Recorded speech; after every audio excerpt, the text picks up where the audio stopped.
In this episode, we're attempting Parker House rolls, emphasis on attempt. To begin, I measured out 2 quarts of flour into the bowl. The recipe states to make a hole in the flour.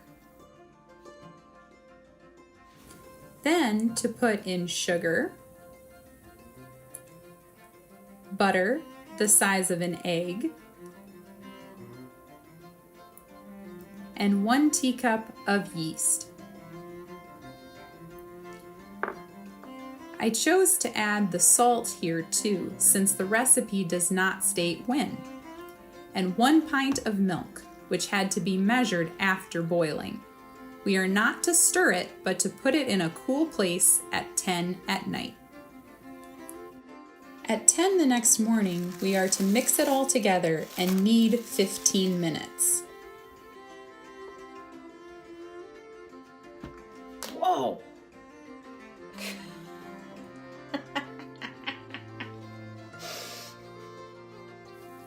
After the slight explosion there, I approached the bowl more carefully, stirring slowly so as to not further anger the mixture. Noticing that the mixture was not really forming into the expected dough consistency, I decided to take the approach of one of my favorite famous bakers and just get my hands in there.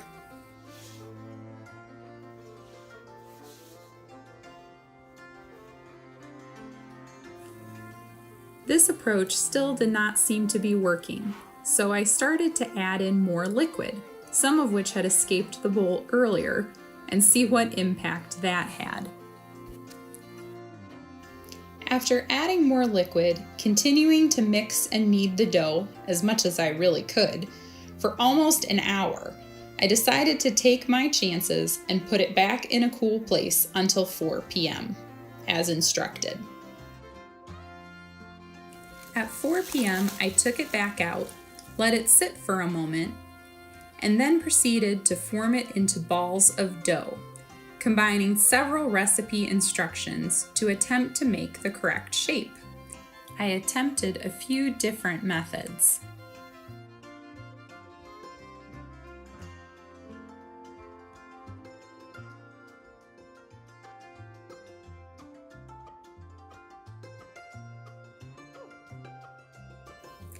I then followed more contemporary recipes for the bake time and temperature, deciding to bake them at 350 for about 20 to 25 minutes.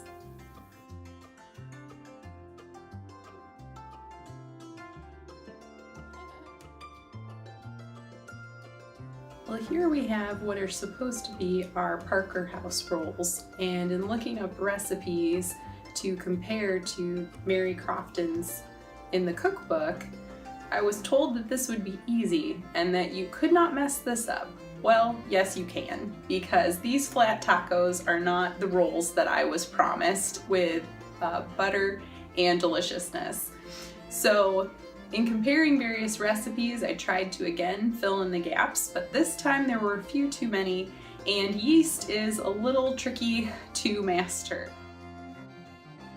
There's no instructions in Mary Crofton's book about buttering before or after the rolls come out of the oven, which is in a lot of recipes that you see for Parker House rolls. So they did not brown up.